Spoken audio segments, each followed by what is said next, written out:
கிறிஸ்துக்குள் அன்பானவர்களே, இந்த நாளிலே உங்கள் அனைவரையும் நம்முடைய ஆண்டவராகிய இயேசு கிறிஸ்துவின் திருநாமத்தினாலே ஸ்தோத்திரங்கள் தெரிவித்து வாழ்த்துகின்றேன். அல்லேலூயா. திருச்சபையினுடைய துவக்க நாள் இன்றைக்கு தான். பிரதிஷ்டை செய்த நாள் தான் நம்ம எல்லோருமே பொதுவாக நம்ம சொல்லுவோம், இல்ல அப்படிதானே? உங்க சர்ச்சை எப்ப தொடங்கப்பட்டது அப்படின்ற ஒரு கேள்வி நம்ம எல்லோருமே கேட்போம். இந்த உலகளாவிய திருச்சபை, the universal church began on the Pentecost day. தூய ஆவியானவர் என்றைக்கு இறங்கினாரோ அந்த நாளிலே திருச்சபை தொடங்கியது. அந்நாள் முதல் இந்நாள் வரை there is no stopping. தடை என்பது கிடையவே கிடையாது. இங்க இல்லை என்றாலும் எங்கேயாவது திருச்சபை நடந்து கொண்டே இருக்கிறது. கொரோனா நேரத்திலும் திருச்சபை நடந்து கொண்டேதான் இருந்தது. இந்த திருச்சபை என்று பார்க்கின்ற பொழுது இது கட்டிடம் மாத்திரம் அல்ல, இதுல இருக்கிறதான மக்கள் மத்தியிலே தூய ஆவியானவர் அசைவாடுகின்றார். அதுதான் பெரிய அடையாளமாய் இருக்கிறது. If there is no Holy Spirit, if there is no people who do not believe in Holy Spirit, there is no church.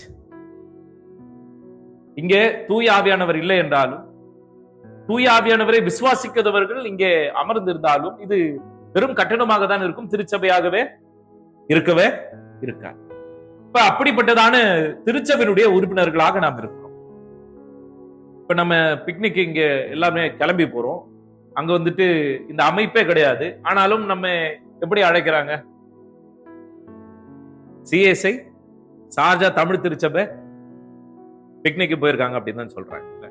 கட்டணம் போதா இல்ல, இப்ப நாம தான் போறோம், அப்படித்தானே? கடந்த வாரத்தில் சொன்னது போல 1 கொரிந்தியர் 3ஆம் அதிகாரம் 16ஆம் வசனம், நீங்கள் தேவனுடைய ஆலயமாய் இருக்கிறீர்கள். இப்ப wherever you go, you carry the church. அப்ப இந்த தேவாலயத்திலே தூய ஆவியானவர் வாசமாய் இருக்கிறார் என்பதை உணர்ந்து பார்க்க நம்ம அழைக்கிறோம். இப்ப இந்த உலகளாவிய திருச்சபையில இந்த தென்னிந்திய திருச்சபை என்கின்றதான மிகப்பெரிய ஒரு மக்களுடைய கூட்டமைப்பு தூய ஆவியானவரால் வழிநடத்தப்படுகிறது. அப்படியாக இங்க அமர்ந்திருக்கிறோம் எல்லோருமே ஏதோ ஒரு நிலையில இந்திய தேசத்தில் இருக்கிறதான ஏதோ ஒரு சிஎஸ்ஐ திருச்சபையோடு ஏதோ ஒரு நிலையில தொடர்பு பட்டு இருப்போம். ஒருவேளை சிஎஸ்ஐ பள்ளிகளில் படித்திருப்போம், விடுதிகளில் படித்திருப்போம், இல்ல உறவுகள் அங்க இருந்திருப்பாங்க, ஆயர்கள் இருந்திருப்பாங்க, நம்முடைய தகப்பனாரோ தாயாரோ உபதேசியாராக இருந்திருப்பாங்க, உறுப்பினராக இருந்திருப்பார்கள், பல்வேறு நிலையில நாம் இருந்திருப்போம். அதையெல்லாம் ஒன்றிணைத்த ஒரு அடையாளமாக தான் இங்க எல்லோருமே நாம் அமர்ந்திருக்கிறோம். அந்த உந்துதலை யார் கொண்டு வருகிறார் என்று பார்த்தால் தூய ஆவியாகிய கடவுள். இப்ப இந்த தூய ஆவியானவருடைய வல்லமையை உணர்ந்து கொள்கின்ற பிள்ளைகளாக நாம் இந்த நாளில அழைக்கப்படுகிறோம். இன்றைக்கு கொடுக்கப்பட்டதான தலைப்பு, ஒருவேளை நான் போன வாரம் போலவே கொஞ்சம் மாற்றங்களை செய்திருக்கிறேன். ஆரவாரமிக்க இவ்வுலகில் ஆவியாகிய கடவுளின் குரலை கேட்டல். தலைப்பு சினட்ல இருந்து கொடுக்கப்பட்டது. பொதுவா என்ன கொடுக்கப்பட்டது? கடவுளின் குரலை கேட்டல் தான் போட்டிருந்து. இது பெந்தகோஸ்தே தினமா இருக்கிறதுனால தூய ஆவியானவருடைய குரலை கேட்குதல் அல்லது கேட்டல் என்கின்றதான ஒரு ஸ்பெசிபிகேஷன் நான் கொண்டு வந்திருக்கிறேன். ஆங்கிலத்தில் hearing God the holy spirit's voice in a noisy world அப்படி என்னப்படுகிறதான ஒரு தலைப்புல தான் இன்றைக்கு உங்களோடு நான் பயணிக்க விரும்புகிறேன். நீங்களும் கவனமாய் கேட்கும்படியாக அன்பாய் கேட்டுக்கொள்கின்றேன். இந்த தூய ஆவியானவராகிய கடவுளை பல்வேறு நிலைகளில நாம் எப்படி பார்க்கிறோம் என்பதை நம்ம உணர்ந்து பார்க்கிறோம். ஒருவேளை இந்த பறந்துபட்டு இருக்கிறதான உலகத்துல இந்த பரிசுத்த ஆவியினருடைய வல்லமை ஒருவருடைய வாழ்வில் இருக்கிறது என்பதை எந்த அடையாளங்கள் வழியாக நம்ம கண்டடைகின்றோம், எப்படி நம்ம உணர பார்க்கின்றோம் என்கிற கேள்வி நமக்கு அடிப்படையில் இருப்பது மிகவும் அவசியமான ஒன்றாய் இருக்கிறது. இப்ப திருச்சபையினுடைய ஆராதனை முறைமைகள் எல்லாமே நம்ம பார்க்கின்றோம். கடந்த வாரத்தில் இதை பற்றி நான் சொல்லியிருப்பேன் இல்ல. இப்ப பல நிலைகளை நம்ம பார்க்கின்றோம். பார்க்கின்ற பொழுது கருத்து வேறுபாடுகள் உண்டு அல்லது புரிந்து கொள்ளுதல் வித்தியாசப்படுது. தூய ஆவியானவர் எங்க இருக்கிறார், எப்படிப்பட்டதான நிலையில இருக்கிறார் என்று. இன்றைக்கு பொதுவான ஒரு சிந்தை எப்படி என்றால், ஆரவாரத்தின் மத்தியிலே உற்சாக துதியின் மத்தியிலே தான் இருக்கிறார் என்ற ஒரு கேள்வி இருக்கிறதா என்ற ஒரு கேள்வி நம்ம எல்லோருக்குமே வருகிறது என்று நம்ம பார்க்கின்றோம். ஆனால் இன்றைய நாளிலே 3 காரியங்களை உங்களோடு இறை வார்த்தையோடு நான் உங்களுக்கு சொல்ல ஆசைப்படுகிறேன். வகையில 1 ராஜாக்கள் 19ஆம் அதிகாரம் வசனங்கள் 11 18 வரை நம்ம வாசிக்க பார்க்கின்றோம். இது ஒரு அழகான ஒரு பகுதியாக இருக்கிறது, ஒரு சிறப்பான ஒரு பகுதி. ஏனென்றால் தீர்க்கதரிசி எனப்படுகிறதான ஒரு மனிதன் அல்லது கடவுளால் நியமிக்கப்பட்ட கடவுளுடைய மக்களை பாவத்திலிருந்து மீட்டெடுப்பதற்கு கடவுளுடைய வார்த்தையை கூறி அறிவிக்கின்றதான மனிதன் தான் தீர்க்கதரிசி. இன்றைய நாளிலே தீர்க்கதரிசி என்று பல நிலையில பல மனிதர்கள் இருக்கின்றார்கள். அதுல தீர்க்க தரிசனம் எப்படிப்பட்டதான தீர்க்க தரிசனம் உரைக்கிறார்கள் என்று நம்ம கேட்டோம்னா வேடிக்கையா இருக்கும். ஆனால் இங்க தீர்க்கதரிசியாக இந்த எலியா பண்ணுகின்றதான காரியம் ரொம்ப ரொம்ப ஆச்சரியமான ஒரு காரியமாக இருக்குது. வீட்டுல போயிட்டு ஹோம்ஒர்க் பண்ணுங்க. 17ஆம் அதிகாரம் 18ஆம் அதிகாரம் எல்லாம் வாசிச்சீங்கன்னா அந்த தேசத்தை ஆளுகின்றதான ராஜா ஆகாப் எனப்படுகிற ஒரு மனிதன் இருக்கிறான். இது 9வது நூற்றாண்டுல கிறிஸ்து பிறப்பின் முன்பதாக பிசின்னு சொல்லுவாங்க, பிஃபோர் காமன் எரா. 9வது நூற்றாண்டுல நடக்கின்றதான ஒரு காரியம். ஆகாப் ராஜா எனப்படுகிறதான ஒரு ராஜா இருக்கிறான், தேசத்தினுடைய ராஜா இருக்கிறான். அவனுக்கு துணைவி யார்? எசேபேல் எனப்படுகிறதான ஒரு ராணி இருக்கிறது. இந்த ராணி எப்படிப்பட்டதான ராணினா வேற்று தெய்வங்களை வணங்குகின்றதான ராணி, பாகால் தெய்வங்களே வணங்குகின்றதான ராணியாக இருக்கிறது. அப்ப இந்த பாகால் ராணி, இந்த பாகாலை சேவிக்கின்றதான ராணி இந்த நாட்டிலும் அப்படிப்பட்டதான வழிபாடுகளை முறைமைகளை கொண்டு வருகிறது. அப்ப there's a conflict of religions happening. இப்ப ஏன் தெய்வமா உன் தெய்வமா பெருசா என்கிறதான கேள்விகள் வருகிறது. predominantly ராணியோட கை ஓங்கி இருக்கிறது, ஆகாபனுடைய கை இறங்கிதான் இருக்கிறது. எப்படி நம்ம பாக்குறோம்னு நாபோத்துடைய திராட்சை தோட்ட கதையே நமக்கு தெரியும், சண்டே ஸ்கூல்ல எல்லாம் படிச்சிருப்போம். திராட்சை தோட்டம் கிடைக்கல, நாபோத்து கொடுக்க வந்துட்டான்னு போய் கட்டில விழுந்து அழுது புருண்டு உருண்டுகின்ற மனிதராக இருக்கிறார். அப்புறம் என்ன பண்றாங்க இவங்க, அவனை கொன்றியதை அபகரித்துக் கொள்கின்றதான இருக்கான். அப்ப எவ்வளவு நிலைக்கு போகின்ற ஒரு ராணியாக இருக்கிறாருங்க பாருங்க. இல்ல அப்ப ஒரு கையாளாகாத நிலையில இந்த ராஜா இருக்கிறார். அப்ப இந்த தேசம் எப்படிப்பட்டதான தேசமாகும்? தரிகட்டு போகின்றதான தேசமாக இருக்கும். அப்படிப்பட்டதான நிலையில எலியா போய் தீர்க்க தரிசனம் உரைக்கின்றார். என்ன உரைக்கிறார் என்றால், இவனை கொன்றது போலவே இல்ல, அந்த மக்கள் எல்லாம் நீ அழிக்கிறது எல்லாம் நெடுநாள் இருக்காது, உன்னுடைய வம்சம் சுத்தமா அழிந்து போயிரும் அப்படிங்கிறார். ஒரு சேலஞ்ச் வேற விடுறார். உன்னுடைய தீர்க்கதரிசியிலும் கொண்டு வா, என்னுடைய கடவுளுக்கு நாம் பிரதிநிதியா வந்து நிக்கிறேன். ஒரு பெரிய பலிபீடம் கட்டுவோம், அதுல பலியிடுவோம், சுற்றி வெட்டி தண்ணீரை நிரப்புவோம், யார் பலியை எந்த தெய்வம் ஏற்றுக்கொள்ளுது என்று பார்ப்போம் அப்படின்றாங்க. நாலு பூரா என்ன பண்றாங்க, வர்றாங்க, 300க்கு மேற்பட்டவர்கள் வர்றாங்க, கையாத்துக்கிறாங்க, உளுந்து போடுறாங்க, அழுகுறாங்க, ஒண்ணுமே நடக்கல. ஆனால் இவர் வேண்டுதல் செய்கின்ற பொழுது அங்கே கர்த்தர் வந்து அக்கினியா இதை பட்சித்து சென்று இருக்குத பார்க்கணும். இதெல்லாம் பார்த்த பொழுது அவருக்கு வைக்கிறதான சேலஞ்ச் என்னன்னா, உங்க ஆளுங்க எல்லாம் இதை நிறைவேற்றலாம், நான் வாளால் மொத்தமா வெட்டி விடுவேன் அப்படிங்கிறாங்க. ஒரு ராணிய, ஒரு தேசத்துடைய ராஜாவை நேரடியா நின்று சவால் விடுறது எவ்வளவு பெரிய ஒரு காரியம். இதுதான் தீர்க்கதரிசியுடைய வேலை. இல்ல ராஜா, இந்த வருஷம் ஆசீர்வாதமா இருப்பீங்க, உங்களுக்கு எல்லாம் வளமாய் வந்து சேரும், நலமாய் வந்து சேரும், உங்க ராஜ்யம் விரிவடையும் சொல்லவே இல்ல. நீ செய்யறது தப்பு, கர்த்தர் இது கர்த்தருடைய பார்வையில அது நியாயமானது அல்லவே அல்ல. கர்த்தரை விட்டு பின்மாற்றம் அடைகிறது நீ மாத்திரம் அல்ல, இந்த தேசமும் செல்கிறது என்கிறதான கோபத்துல போய் சொல்லுகிறான். அப்ப ராணிக்கு எவ்வளவு கோபம் இருக்கும். அப்ப இந்த கோப நிலையில இவனை கொல்லலாம் என்று தேடுகின்ற பொழுது இவன் தப்பித்து ஓடுகின்றான். தப்பித்து ஓடி போய் எங்கெங்கயோ படுத்து உறங்குகின்ற பொழுது கர்த்தர் காகத்தை அனுப்பி அவனுக்கு உணவை கொடுத்து எழுப்பி உருவாக்கி கொண்டு போய் ஓரேபு மலையில நிக்க வைக்கிறார். அந்த காட்சியை தான் நம்ம இங்க பார்க்கணும். அங்க பார்க்கின்ற பொழுது இந்த ஓரேபு மலையில வெளியே வந்து அவன் நிற்கின்ற பொழுது மலையில பெரிய சத்தம் ஏற்படுகிறது, இடி சத்தம் உண்டாகிறது, காற்று உண்டாகிறது, கண்மலை எல்லாம் பிளந்து போகின்றது, நெருப்பு எல்லாம் வருது. இதெல்லாம் பார்க்கின்றான். இதுல எல்லாம் கடவுள் இருக்கிறாரா, கடவுள் ஏதோ சொல்ல வருகிறார் என்று போய் அவன் நிற்கின்றான். சத்தமே வரல, கடவுளுடைய குரல் அவன் கேட்கவே முடியல. 12வது வசனத்தை யாராவது வாசிங்க.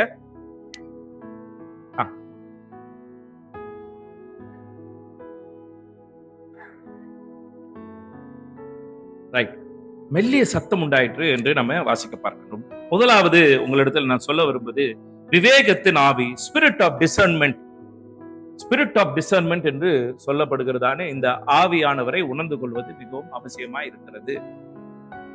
வாழ்க்கையில பல போராட்டங்கள், எதிர்ப்புகள், கஷ்டங்கள் கர்த்தருக்கென்று நீங்கள் சந்திக்கின்ற பொழுது, உங்களுடைய வாழ்விலே சமாதானமே இல்லாத ஒரு சூழல் இருக்கின்ற பொழுது, ஆவியானவர் உங்களுடைய வாழ்விலே மெல்லிய சத்தத்தோடு பேசுகின்றவராய் இருக்கின்றார். ஒரு மலை மேல கொண்டு போய் நிக்கிற வைக்கிற மாதிரி, there is no turning back, there is no point of escape. அப்படி கொண்டு போய் நிக்க வைக்கின்றதான இடத்துல நீங்கள் பல்வேறு நிலைகளில தேடலாம். அப்படி தேடுகின்ற பொழுது ஆவியானவர் உங்களோடு சத்தத்தோடு பேசாமல், கடவுள் எப்படி பேசுகிறார் என்றால் மெல்லிய சத்தத்தோடு அவனோடு பேசுகின்றாரா. பேசுகின்ற பொழுது அவனுக்கு என்ன சொல்கின்றார் என்றால், உன்னுடைய வேலை என்ன என்று கேட்கின்றார். நீங்க என்ன செய்கிறாய் என்று கேட்கின்றார். 13வது வசனத்தை தொடர்ந்து வாசிங்க.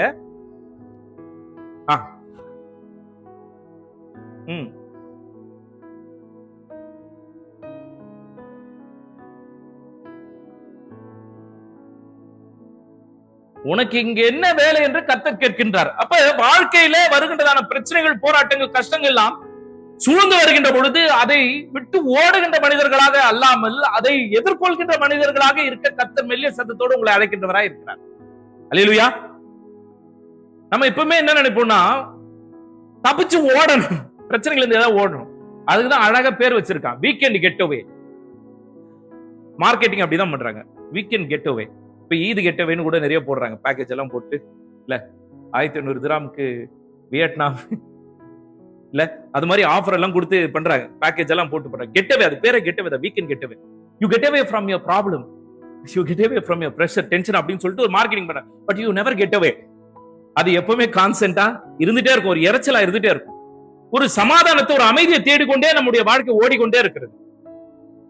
வெளியே இருந்து பார்க்கிறப்ப இந்த தேசத்துல நம்ம வாழுகின்ற பொழுது, இந்திய தேசத்துல பாக்குறவங்க எல்லாருக்குமே அவங்க என்னப்பா, அவங்களுக்கு என்னப்பா கஷ்டம், அவங்க என்ன எல்லா அபிபி, கல்லாசு, கள்ளி வள்ளி இப்படிதான் சொல்லிட்டு ஜாலியா இருக்கிறாங்க அப்படின்னு நினைப்பாங்க. ஆனா நம்ம படுற பாடு நமக்கு தான் தெரியும், நம்ம கஷ்டங்கள் தான் தெரியும். அதை நம்ம சொல்லவும் முடியாது, மெல்லவும் முடியாது, விழுங்கவும் முடியாது, எதுவும் பண்ணவே முடியாது. ஏன்னா நமக்கு ஒரு இமேஜ் ஒன்று கிரியேட் ஆயிடுச்சு. அப்படிப்பட்ட ஒரு நிலையில இருக்கிறோம், ஏதோ ஒரு நிலையில சமாதானத்தை தேடிக்கொண்டு ஓடிக்கொண்டு இருக்கிறவர்களாகி நாம் இருக்கிறோம். அப்ப கர்த்தர் எந்த இடத்துல இருப்பார் என்று தேடிக்கொண்டு இருக்கின்ற பொழுது கர்த்தர் அமைதியோடு பேசுகின்றவராய் இருக்கிறார். இப்ப அந்த அமைதியை கேட்பதற்கு அந்த மெல்லிய சத்தத்தை விஸ்பர் என்ற ஆங்கிலத்துல சொல்றாங்க. இந்த குழந்தைங்க தான் அதுக்கு விஸ்பருக்கு கரெக்டா இருக்கும், அந்த மெல்லிய சத்தத்தோட பேசுது. அவங்களுக்கு ஏதாவது ஆகணும்னா அம்மாவோ இல்ல அப்பா காதுல வந்துட்டு அழகா ஓதி விட்டு போயிருவாங்க. இல்ல அவ்வளவு அழகான மெல்லிய சத்தத்தோடு சொல்லு, உனக்கு என்ன வேலை அப்படின்னு. அவன் பயப்படுறான், நான் இவ்வளவு வருஷமா இருக்கேன், போராடினேன், இவ்வளவு செஞ்சேன், அப்படி செஞ்சேன், இந்த நிலையில கொண்டு வந்து என்ன நிக்க வச்சிட்டீங்களே கடவுளே, அதை பத்தி உனக்கு கவலையே வேண்டாம் மகனே.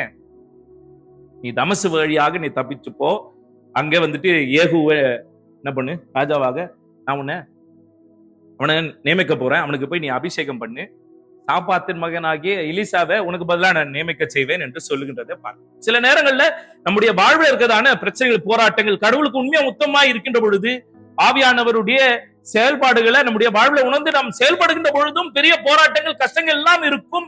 எதற்கு இந்த வாழ்க்கை, நாம ஏன் இப்படிப்பட்டதான நிலையில அகப்பட்டு இருக்கிறோம், என்றைக்கு விடுதலை கிடைக்கும், இதற்கான சூழ்நிலை என்றைக்கு மாறும் என்கின்றதான கேள்விகளோடு அங்கலாய்ப்போடு பல நிலையில நாம் தேடிக்கொண்டிருக்கின்ற பொழுது கர்த்தர் மெல்லிய சத்தத்தோடு பேசுகின்றார். அந்த சத்தத்தை இந்த சத்தம் நிறைந்த உலகத்துல, ஆரவாரம் நிறைந்த இந்த உலகத்துல கேட்கறதுக்கு நம்ம தயாரா இருக்கிறோம்.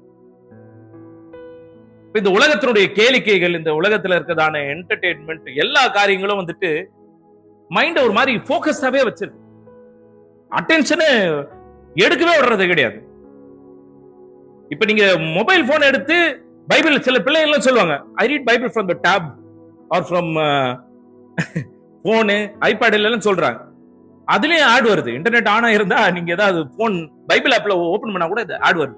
என்ன ஆட் வருதுன்னா, நீங்க ப்ரீவியஸ் ஹிஸ்டரியில அமேசான்லயோ, நூன்லயோ, இல்ல ஷீன்லயோ, இல்ல டெமுலயோ ஏதாவது சர்ச் பண்ணிருந்தீங்கன்னா ஃப்ரீக்வெண்டா நீங்க ஏதோ டிசைர் பண்ணது அது வந்து பைபிள் ஆப்ல கூட வர்ற அளவுக்கு அல்காரிதம் செட் பண்ணிருக்காங்க. அப்படி எல்லாம் வந்திருக்கு. இல்ல, இட் நெவர் லெட்ஸ் யூ. எனக்கு எல்லாம் தூக்கத்துல பேசுற பழக்கம் இருக்கு. நேத்து தான் திருச்சபையில ஒரு சகோதரி சொன்னாங்க, சைக்காலஜிஸ்ட், பாஸ்டர் தூக்கத்துல கூட ஆக்டிவா இருக்காரு, அதனாலதான் அவருக்கு தூக்கம் சரியா வர மாட்டாரு. ஒரு மைண்ட் இஸ் ஆல்வேஸ் ஆக்டிவ், சமாதானம் இல்லாத ஒரு சூழல் இருக்கிறது. கர்த்தருக்கு என்று எவ்வளவு நேரம் கொடுக்கின்றவர்களா இருக்கின்றோம். கர்த்தர் நம்ம இடத்துல பேசுறதுக்கு, மகனே நீ எதற்காக வந்த, உன்னுடைய வாழ்க்கை நோக்கம் என்ன, எதற்காக இந்த போராட்டம் எல்லாம் போராடி கொண்டு இருக்கிற, உன்னுடைய வாழ்வை மாற்றி அமைக்கின்ற கடவுளாய் நான் இருக்கிறேன், எதற்காக முட்டி மோதி கொண்டிருக்கிறாய், நான் உன் தேவனாக இருக்கிறேன் என்பதை உணர்ந்து கொள் அப்படின்னு சொல்லுகின்றதை கேட்பதற்கு, அந்த சத்தத்தை கேட்பதற்கு நாம் நேரத்தை ஏற்படுத்துவது நம்ம இடத்துலதான் இருக்கு. 24 மணி நேரம் போதாதுன்னு நம்ம நினைக்கிறோம் ஒரு நாள்ல. இல்ல, 28 மணி நேரம் கடவுள் கொடுத்தாலும் அதுவும் போதாதுன்னு தான் சொல்லுவோம். அதுக்கு ஏத்த மாதிரி வேற ஏதாவது வேலை நம்ம கொண்டு வருவோம். முன்னோர்கள் எல்லாம் என்ன பண்ணாங்கன்னா, எல்லாருமே 8 மணி நேரமா பிரிச்சாங்க. தூங்குறது 8 மணி நேரம், இல்ல உழைப்பது 8 மணி நேரம், ரைட்டா? மற்ற குடும்பத்திற்கு செலவழிக்கின்றதான பயணங்கள், இதற்கெல்லாம் 8 மணி நேரம். இன்னைக்கு வேலைக்கே 12 மணி நேரம், 14 மணி நேரம், 16 மணி நேரம், டபுள் ஷிஃப்ட் போனா 16 மணி நேரம், ஒரு நிலைகள் எல்லாம் போயிருக்கு.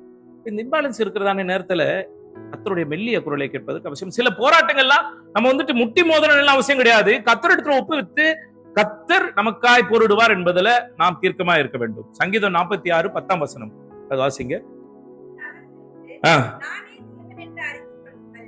நீங்கள் அமர்ந்திருந்து நானே தேவன் என்று அறிந்து கொள்ளுங்கள். Some battles are not the battles that we have to fight. It is the battle of God to fight.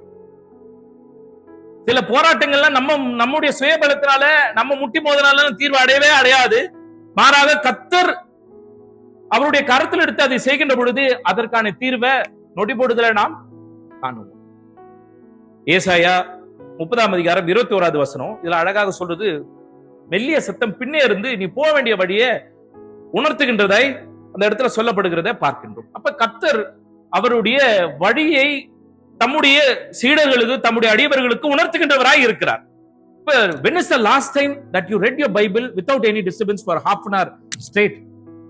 யோசிச்சு பாருங்க. கடைசியா வேதாமத்தை ஒரு அரை மணி நேரம் எந்த ஒரு தொந்தரவு இல்லாம, எந்த ஒரு பிரச்சனை இல்லாம, எந்த ஒரு போராட்டம் இல்லாம நிம்மதியா கடைசியா எப்ப நம்ம வாசிச்சோம்? கர்த்தர் நம்மோடு பேசுறதுக்கு நாம கர்த்தர் இடத்துல பேசிட்டு இருக்கோம், ஓயாம ஜெபம் பண்ணிட்டே இருக்கோம். ஆனா அவர் நம்ம இடத்துல பேசுறதுக்கு நம்ம எவ்வளவு நேரம் கொடுக்கிறோம்?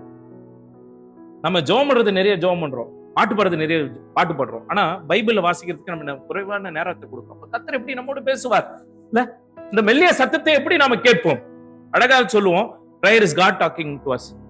இல்ல we are talking to God ன்னு சொல்லுவோம். தப்பா சொல்லிட்டேன் பாருங்க. prayer is we are talking to God. Bible வாசிக்கிறப்ப கர்த்தர் நம்மோடு பேசுவார்னு பிள்ளைகளுக்கு சண்டே ஸ்கூல்ல சொல்லி தருவோம். நாம கடைசியாக அரை மணி நேரம் எந்த ஒரு தொந்தரவு இல்லாம அன்டிவைடட் அட்டென்ஷன், எந்த ஒரு இடர்பாடு இல்லாமல் கர்த்தருக்கு எவ்வளவு நேரம் கொடுத்தோம் என்பதை சிந்தித்து பார்க்க அதற்கான நேரத்தை ஒதுக்க நம்ம அழைக்கப்படுகிறோம். பிள்ளைகளுக்கும் அதை நீங்க பயிற்றுவீங்க. மொபைலை தூக்கி வச்சிருங்க. there is so much of joy holding a Bible in your hand. இந்த பிசிக்கலா இந்த பைபிளை தொடர்றது ரொம்ப சந்தோஷமா இருக்கும். இதை ஒரு பக்கம் புரட்டுறது அவ்வளவு நல்லா இருக்கும். இது சத்தம் அவ்வளவு நல்லா இருக்கும். இந்த பக்கங்கள் திருப்புற சத்தம் அவ்வளவு அழகா இருக்கும். டேப்ல இப்படி தள்ளி விடுறத விட இல்ல சில உணர்வு, இந்த தொட்டு பார்க்கிற இந்த டச் ரொம்ப அற்புதமானது. பாஸ்டர் ரொம்ப ரொமான்டிசைஸ் பண்றாரு அப்படி எல்லாம் நினைக்காதீங்க. இப்ப இந்த தொடுதல் இங்க இல்லை என்னன்னா, கர்த்தருடைய தொடுதல் நம்முடைய வாழ்வில் வருவதற்கான வாய்ப்புகள் குறைவாகவே இருக்கு. இப்ப இந்த மெல்லிய சத்தத்தை கேட்பதற்கான சூழலை நாம் ஏற்படுத்துவது அவசியமா இருக்கிறது. அப்படி ஏற்படுத்துகின்ற பொழுதுதான் ஸ்பிரிட் ஆஃப் டிசர்ன்மென்ட், விவேகத்தின் ஆவியை உணர்கின்ற மக்களாய் இருப்போம். நம்முடைய வாழ்வில் எந்த நிலையில எந்த முடிவுகளை எடுக்க கர்த்தர் நம்ம இடத்துல பேசுகிறார் என்பதை சரியாக செவி கொடுத்து கேட்பதற்கான திறனை அன்றைக்குதான் நாம் பெற்றுக்கொள்வோம். இல்லை என்றால் மற்ற சத்தங்கள் எல்லாம் அதை என்ன பண்ணுவோம், அழுத்தி விடும். அதை கேட்பதற்கான வாய்ப்பு இல்லாமே சென்று. இரண்டாவதாக நாம் காண இருப்பது தெளிவின் ஆவி, ஸ்பிரிட் ஆஃப் கிளாரிட்டி. பெந்தகோஸ்தே நாள் என்று நம்ம எல்லோருமே சொல்லுகின்றோம். பெந்தகோஸ்தே நாளினுடைய அர்த்தம் என்ன? சொல்லுங்க பார்க்கலாம். பல வருஷங்களா பேசுறது தான். கிரேக்க வார்த்தையில பெண்டகாஸ் என்றால் 50வது நாள், கிறிஸ்து உயிர்த்தெழுந்த 50வது நாள். அந்த நாள் ஒரு விசேஷித்த நாளாக இருக்கிறது. கிறிஸ்து அழகாக அதை பிளான் பண்றார். மேனேஜ்மெண்ட் லெசன் எல்லாம் ஜீசஸ் கிட்ட இருந்து நம்ம கத்துக்கலாம். MBA ஸ்டூடெண்ட் எல்லாம் ரிசர்ச் எல்லாம் பண்ணலாம். எப்படின்னா, இந்த 50வது நாள் it is a strategically planned day as foretold by God. கர்த்தரால் முன்குறிக்கப்பட்ட ஒரு நாளாக இருக்கு. ஏன்னா அந்த நாள் அர்ப்பின் பண்டிகை நாளாக இருக்கிறது. பஸ்கா பண்டிகையிலிருந்து 50வது நாளில ஷவோத் எனப்படுகிறதான அர்ப்பின் பண்டிகையாக இருக்கிறது. உலகம் எங்கும் இருக்கிறதான யூதர்கள் எல்லோருமே அந்த நாளிலே எருசலேம்ல அந்த இடத்துல சேருவார்கள். எப்படி நம்ம உறவுகள் எல்லாம் கிறிஸ்துமஸ்க்கோ இல்ல நியூ இயர்க்கோ ஊருக்கு போவோம்ல, பல்வேறு நாடுகள்ல இருக்க, அமெரிக்கால இருக்கிறவங்களோ இல்ல ஆப்பிரிக்கால இருக்கிறவங்களோ ஆஸ்திரேலியால இருக்கிறவங்க எல்லாருமே போவோம். அல்லது அசன பண்டிகைக்காவது அல்லது திருச்சபையுடைய நிறுவன நாளுக்காவது என்னைக்காவது நம்ம போய் எல்லாரும் ஒன்னா சேருவோம்.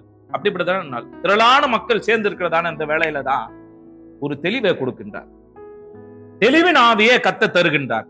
எப்படிப்பட்டதான தெளிவின் ஆவியை தருகிறார் என்றால், பயத்துல உறைந்து கொண்டு எதிர்காலம் என்ன ஆகுமோ, கிறிஸ்து மரித்து விட்டார், இயேசு கிறிஸ்து மரித்து விட்டார், இனிமேல் நம்முடைய வாழ்க்கை முடிந்து விட்டது, இந்த கிரேக்க ரோமானிய ஆதிக்கத்தின் இடையிலே நம்ம அகப்பட்டு நாம் முற்றிலுமாக அழிந்து விடுவோம் என்ற சிந்தையோடு மாற்றிக் கொண்டிருக்கிறாங்க பசங்க எல்லாம்.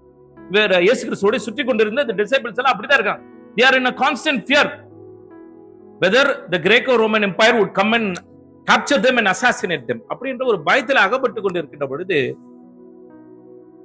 அப்போஸ்தலர் நடவடிக்கை 1ஆம் அதிகாரம் 8வது வசனம் எல்லாருக்கும் தெரிந்த வசனம் தான். பரிசுத்த ஆவி உங்களிடத்தில் வருகின்ற பொழுது நீங்கள் பலன் அடைவீர்கள்,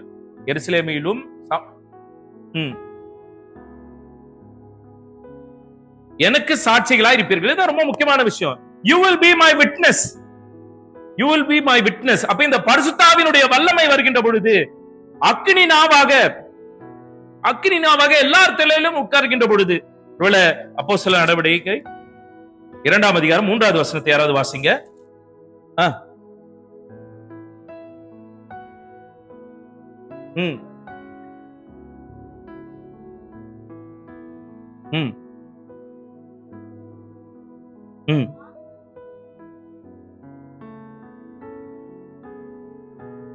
ரைட். இப்ப இந்த இடத்துலதான் ஒரு கிளாரிட்டி வருது. இப்ப இயேசு கிறிஸ்து அவர்களுக்கு முன்னவே அறிவித்திருக்கிறார், நீங்க எல்லாரும் என்ன பண்ணுங்க, இந்த மேல் அறையில போயிட்டு இந்த நாள்ல காத்திருங்க, உங்கள் மீது ஆவியை நான் பொழிய செய்வேன் என்ற ஒரு வாக்குத்தத்தத்தை கிறிஸ்துவானவர் கொடுக்கின்றதை பார்க்கின்றோம். அங்க கொடுக்கின்ற பொழுது இவர்கள் போய் சேருகின்ற பொழுது அக்னி நாவாக ஒரு தலையில மேல வந்து இறங்குகின்ற பொழுது கர்த்தர் அவர்களுக்கு கொடுத்த வரத்தின்படியாக பல பாஷைகள் அவர்கள் என்ன பண்றாங்க, பேசுகின்றவர்களாய் இருக்கிறார்கள் என்று நாம காண பார்க்கின்றோம்.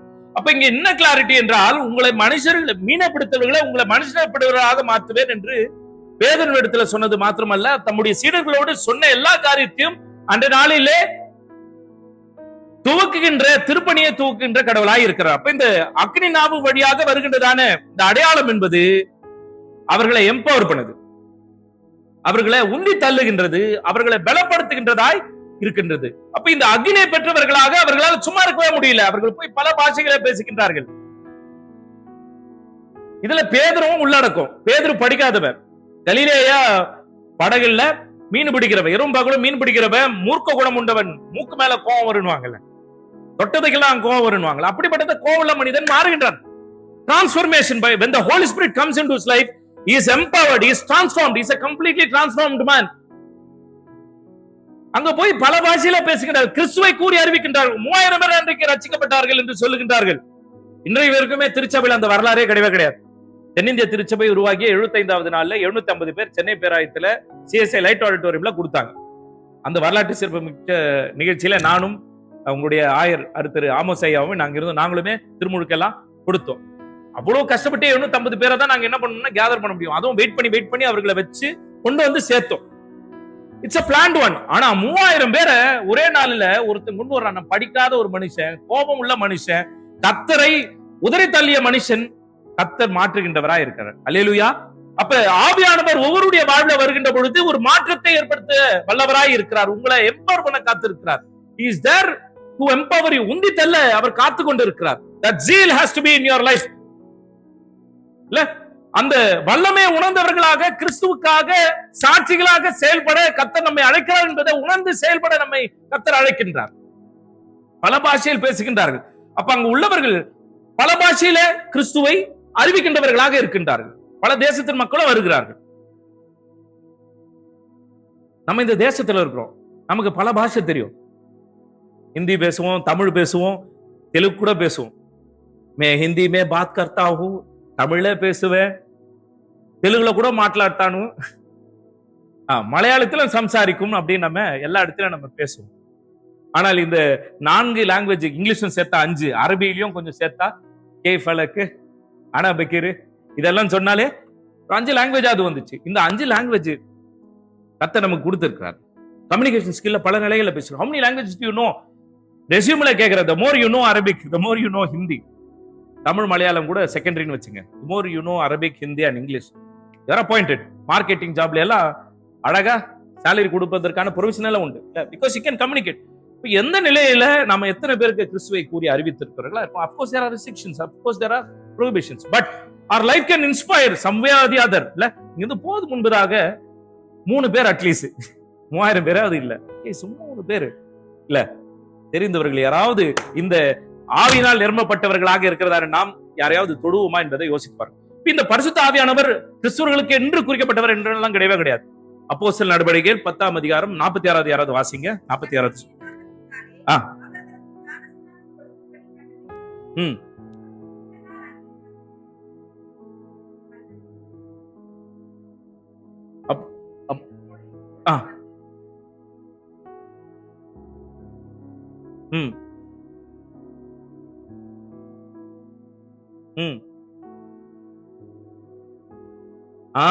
புறஜாதியினருக்கு மேலும் அது பொழிந்தருளப்பட்டது. Holy spirit is not only for Jews இல்ல, ஒரு குறிப்பிட்ட இனத்தாருக்கு மாத்திரம் கிடையவே கிடையாது. இந்திய தேசத்துல பாத்தீங்கன்னா ஒரு குறிப்பிட்ட இனத்தார் மாத்திரம் தான் என்ன பண்ண முடியும், உள்ள போக முடியும், கருவறைக்குள்ள போக முடியும், பூஜை பண்ண முடியும், அதெல்லாம் இருக்கு. ஆனால் இந்த கிறிஸ்துவம் என்பது முற்றிலுமாக மாற்றுகின்றதாய் இருக்கிறது. அது ஆவியானவருடைய வல்லமை. அப்ப anyone can be anointed by the Holy Spirit, anyone can become a priest. யார் வேணா கர்த்தருடைய பிள்ளைகளாய் இருக்கின்றவர் கர்த்தருடைய வார்த்தையை யார் வேணா கூறி அறிவிக்கலாம். அது ஒரு சாராருக்கு மாத்திரமே அல்லவே அல்ல. இன்றைக்கு யார் கர்த்தருடைய வார்த்தையை உண்மை மொத்தமாக வாசிக்கின்றார்களோ அவர்கள் வழியாக கர்த்தர் பெரிய காரியங்களை செய்கின்றார். பெரிய திருச்சபை அல்லாமலும் சிறிய திருச்சபையில் உள்ளவர்கள் சில பாடங்கள் வழியாக கர்த்தர் பெரிய காரியங்களை செய்கின்றவராய் இருக்கிறார். அப்ப நம்முடைய வாழ்விலே கர்த்தர் தூய ஆவியானவரை தந்திருக்கிறார், இந்த வல்லமையை தந்திருக்கிறார், இந்த அபிஷேகத்தை தந்திருக்கிறார் என்று உண்மையாக விசுவாசிப்போம். ஆனால் இந்த அக்கினியை நாம் அமரச் செய்யாமல் அந்த அக்கினியை ஒழிந்து விட்டு எறிய மற்றவர்களுக்கு பகிர்ந்து கொடுக்கின்ற பிள்ளைகளாக நாம் இருப்போம். சிஎஸ்ஐ லோகோல பாத்தீங்கன்னா நெருப்பு பிழம்பு இருக்க மாதிரி இருக்கும். அக்கா அது சிஎஸ்ஐ லோகோ கொஞ்சம் முன்னாடி போய் காமிங்க. மெத்தடிஸ்ட் லோகோ எத்தனை பேர் பார்த்திருக்கீங்க? மெத்தடிஸ்ட் திருச்சபையினுடைய லோகோ நெருப்பு இருக்குங்களா? தூய ஆவியானவரை சிம்பிளைஸ் பண்ற அந்த சீல் நமக்கு எத்தனை பேர் இருக்கு என்பதை உணர்ந்து பார்க்க நம்ம அழைக்கப்படுகிறோம். நம்ம பிள்ளைகளுக்கும் அதை உணர செய்யணும், அந்த அனுபவத்தை நம்ம தரணும் இல்ல. பார்க்கின்றப்ப அவங்க என்ன நினைப்பாங்க, I don't think there's Holy Spirit with our mummy and daddy அப்படின்ற ஒரு நிலைக்கு ஒரு கன்க்ளூஷனுக்கு அவருக்கு வந்துடுறாங்கன்னா somewhere the other we are contributing to that notion. அந்த அண்டர்ஸ்டாண்டிங்க்கு நம்ம என்ன பண்றோம்னா நாம என்ன பண்றோம் ஒரு வகையில இருக்கிறோம். We have to set an example for the future church. அடுத்த நிலையில இந்த திருச்சபைக்கு நம்ம செய்வது ஓயாமல திருச்சபையும் திருச்சபையுடைய ஊழியங்களை பற்றி சிந்தித்துக் கொண்டிருக்கின்ற பொழுது கர்த்தர் நிச்சயமாய் திருச்சபையை விரிவு அடைய செய்கின்ற வளர்க்கின்ற கடவுளாய் இருக்கிறார். இப்ப இந்த தெளிவை தூயாவியானவர் தான் தர, வேற யாருமே தர மாட்டார். பல பேர் வந்து பேசலாம், ஆனால் தூயாவியானவர் உங்களிடத்துல வருகின்ற பொழுது நீங்கள் பலன் அடைவீர்கள், அப்பொழுது எனக்கு சாட்சியா இருப்பீர்கள் என்கிறதான உணர்வு வருகின்ற பொழுது நிச்சயமாய் கர்த்தர் உங்கள் வாழ்வின் வழியாக பெரிய காரியங்களை செய்வார். மூன்றாவதாக அமைதலின் ஆவி, ஸ்பிரிட் ஆஃப் காம்னஸ். இயேசு கிறிஸ்து உயிர்த்தெழுந்த ஈஸ்டர் தினத்துல அன்றைய மாலை வேளையில அறைகள் எல்லாம் பூட்டப்பட்டு இருக்கிறது. அந்த இடத்துல கிறிஸ்துவானவர் அவர்கள் மத்தியில வந்து நின்று உங்களுக்கு சமாதானம் உண்டாவதாக என்று சொல்லி அவருடைய கரங்களையும் விழாவையும் எல்லாவற்றையும் காண்பித்து மீண்டுமாக உங்களுக்கு சமாதானம் உண்டாவதாக என்று பரிசுத்த ஆவியானவரை பெற்றுக் கொள்ளுங்கள் என்று ஊதுகின்றார். ஜீவ சுவாசத்தை ஊதுகின்றவராய் இருக்கின்றார். இப்ப இந்த இடத்துல நம்ம புரிந்து கொள்ள வேண்டியதான ஒரு காரியம் என்னன்னா, ஏன் பூட்டப்பட்ட அறையில் அவர்கள் எல்லோரும் அமர்ந்து இருக்கிறார்கள் என்றால் இயேசு கிறிஸ்துவை இவங்களே விசுவாசிக்கல.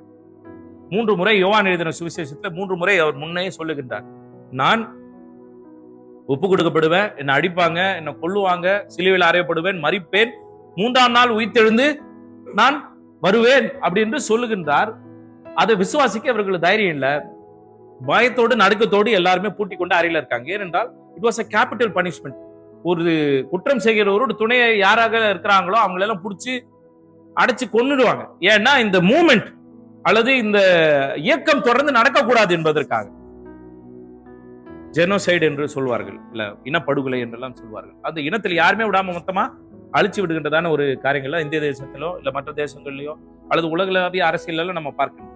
இப்போ ஒரு தேசத்தை ஒரு ராஜா போர் தொடுக்கிறான் என்றால் அந்த வம்சமே இல்லாம அழிச்சிருவான். ஏன்டா அந்த வம்சம் யாராவது விட்டானா திரும்ப அவன் எழுந்து வந்து என்ன பண்ணுவான், கொலை பண்ணிடுவான், பழி வாங்கிடுவான் என்ற நிலையில எல்லாமே செய்கின்றவர்களாக இருக்கிறார்கள். ஆனால் அப்படிப்பட்டதான ஒரு நிலையில இருக்கின்ற பொழுது இவர்கள் எல்லாம் தப்பித்து அடைப்பட்டு கொண்டிருக்கின்ற பொழுது அவர் வந்து மீண்டுமாக சொல்கின்றார், உங்களுக்கு சமாதானம் உண்டாவது, பயந்து அங்கலாய்த்து கொண்டிருக்கிறீங்களே, சமாதானத்தின் தேவன் நான் இருக்கிறேன். எப்படிப்பட்டதான சமாதானத்தை தருகிறார் என்றால், இந்த உலகத்திலே இந்த வாழ்க்கையில நீங்கள் பயந்து கொண்டிருக்கிறீங்களா, உங்க மரணம் எல்லாம் நீங்க செத்து போயிருவீங்களும் பயந்துட்டு இருக்கீங்களா, இந்த மரணத்தை விட உங்க ஆத்மா மரிப்பது மிக கொடுமையானது.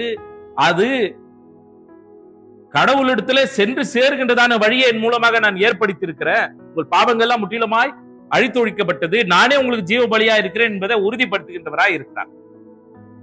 இந்த தூய ஆவியானவரை பெற்றுக்கொள்ளுங்கள் என்று சொல்லுகின்றதான அந்த நேரத்துல அவர்கள் வாழ்விலே உண்மையாக சமாதானத்தை உணர்கின்றதான ஒரு அனுபவத்தை தருகின்றவராய் இருக்கிறார். இந்த தூய ஆவியானவர் நம்மிடையே வருகின்ற பொழுது பெரிய போராட்டங்கள் இருக்கலாம், பயம் இருக்கலாம், நடுக்க இருக்கலாம், கஷ்டங்கள் இருக்கலாம். ஆனால் அந்த ஜீவ சுவாசம் நம்மை பலப்படுத்துகின்றதா இருக்கின்றது. இந்த பலப்படுத்துகின்றதான இந்த ஜீவ சுவாசம் எப்படிப்பட்டது என்றால், எசேக்கியேல் 37ஆம் அதிகாரத்துல உலர்ந்த எலும்புகள் இருக்கிறதான இடத்துல கர்த்தர் சொல்லுகின்றதான ஒரு தீர்க்க தரிசனம், போய் அந்த இடத்துல தீர்க்க தரிசனத்தை உரை அப்படி என்று பொழுது எழும்பவே முடியாத, சேர முடியாத அந்த எலும்பு எல்லாம் ஒன்று சேர்ந்து சதையான இதயத்தை கத்த தருகிறார். ஜீவ சுவாசத்தை கொடுத்து அவர்களை உயிருள்ள ஜீவனாய் மாற்றுகின்றவராய் இருக்கிறார். அப்ப நம்முடைய வாழ்வு இன்றைக்கு சூழ்நிலை சிலர் சொல்லலாம், அவ்வளவுதான் முடிஞ்சு போச்சு, you're dead and gone, there's no rising up, மொத்தமா படுத்தாச்சு, இன்னைக்கு எந்திரிச்சு வர்ற வாய்ப்பே இல்லை என்று சொல்லலாம். ஆனால் கர்த்தர் அதை மாற்ற வல்லவராய் இருக்கிறார். அல்லேலூயா. ஏனென்றால் சமாதானத்தின் தேவன் நம் வாழ்விலே உடன் இருக்கின்றவராய் இருக்கிறார். அப்படிப்பட்டதான சமாதானத்தின் தேவனை பெற்றவர்களாக இருக்கிறதான நாம் என்ன அங்கலாய்ப்பு, எந்த போராட்டங்கள், எந்த கஷ்டங்கள் வந்தாலும் நம்முடைய பாவங்களுக்கு பலியாக தம்மை ஒப்பு கொடுத்து நம்முடைய பாவ நிவாரணியாக தம்மை சர்வாங்க பலியாக பலிபீடத்துல கொடுத்த கிறிஸ்துவனுடைய பிள்ளைகளாக நாம் இருக்கிறோம் என்பதுல உணர்ந்து பார்த்து நம்ம சமாதானம் அடைவது அவசியமா இருக்கிறது. இன்றைக்கு நான் மரித்தால் பரலோகம் போவேன் என்ற நிச்சயம் எத்தனை பேருக்கு உண்டு? எத்தனை பேருக்கு உண்டு? மரணம் பத்தி பேசினாலே எல்லாருக்குமே பயம்தான், எல்லாருக்குமே பயம்தான். ஏன் அந்த பயம் வருதுன்னா, we are worried about the future of our children, future of the family. ஆனால் எத்தனை பேரு நம்முடைய குடும்பத்தை சார்ந்தவர்கள், நம்முடைய உறவுகள் மரித்தாலும் ஆண்டவருடைய சமூகத்துல நம்மோடு வந்து சேர்ந்து கொள்வார்களா என்ற பயத்தோட நம்ம எத்தனை பேர் இருக்கிறோம்? அந்த பயம் இல்லாமல் இருக்கிறீர்கள் என்றால் ஒண்ணு, கடவுளை பத்தி முழுமையா தெரியாம இருக்கணும்னு அர்த்தம். இன்னொன்னு, இந்த சமாதானத்தின் தேவனுடைய ஜீவ சுவாசத்தை பெற்றிருக்கிறோம் என்ற நம்பிக்கையில இருப்பது. அப்போஸ்தலர் நடவடிக்கை 13ஆம் அதிகாரம் வசனம் 38, 39 யாராவது வாசிங்க, புரிந்து கொள்ளலாம்.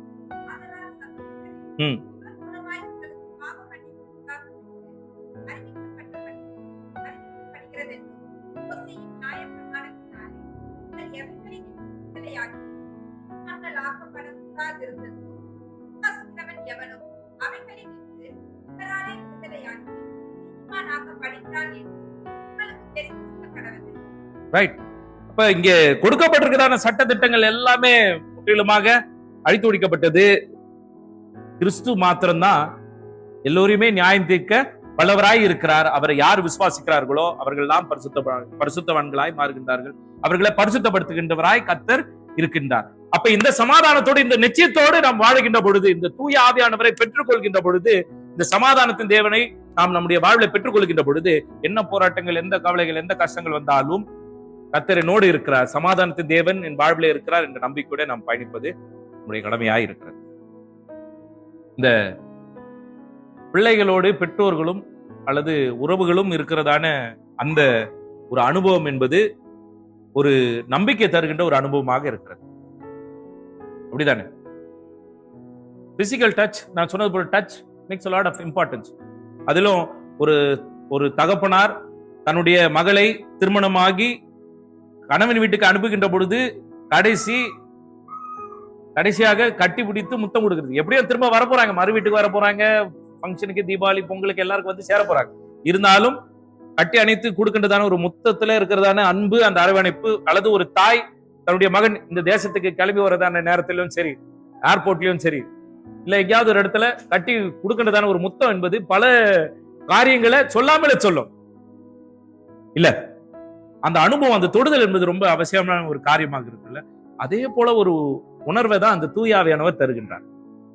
மோர் தென் தட், கடவுள் இடத்துல இருந்து அதான் பெற்றுக்கொள்கின்றோம். அந்த தொடுதல் என்பது நம்முடைய வாழ்வில் இருப்பது அவசியமா இருக்கு. இந்த 15 நிமிடத்துல ஒரு எக்ஸசிக்கோ இல்ல பிளிஸுக்கு போறது மாத்திரமே கிடையாது. வர்ஷிப்ல, பிரைஸ் அண்ட் வர்ஷிப்ல போறது மாத்திரம் கிடையாது. It has to be a constant touch. கர்த்தர் நம்ம தொடுதல் இருக்குதுல்ல, அந்த தொடுதலை உணர்கின்ற அனுபவத்துல நாம் பெரிய காரியங்களை இந்த உலகத்துல கர்த்தருக்கென்று நாம் நிச்சயமாகவே சாதிப்போம். இந்த பெந்தகோஸ்தே நாளில ஒருவேளை கடந்த வாரத்துல சொன்னது போலவே, போன வாரம் நான் கேட்ட அந்த கேள்வி, எத்தனை பேர் போய் வீட்டுக்கு போயிட்டு உங்களுடைய இந்த கன்ஃபர்மேஷன் தேதியை திரும்பி பார்த்தீங்க, இல்ல வீட்டுக்கு போன் பண்ணி கேட்டீங்க?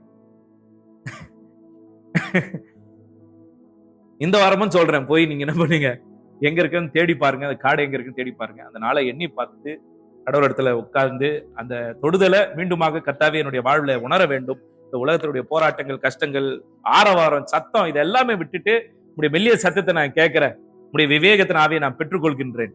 இல்ல, எனக்கு வாழ்க்கையில ஒரு கிளாரிட்டி இருக்கட்டும், நான் எந்த நோக்கத்தும் இல்லாம ஓடிட்டு இருக்கேன், ஆனா என்ன சாட்சியா இருக்க நீங்க அழைச்சிருக்கீங்க, இந்த தேசத்துல உண்மை பறைசாற்றவே என்ன அழைத்திருக்கீங்க, அதுல நான் உறுதியா இருக்கிறேன்.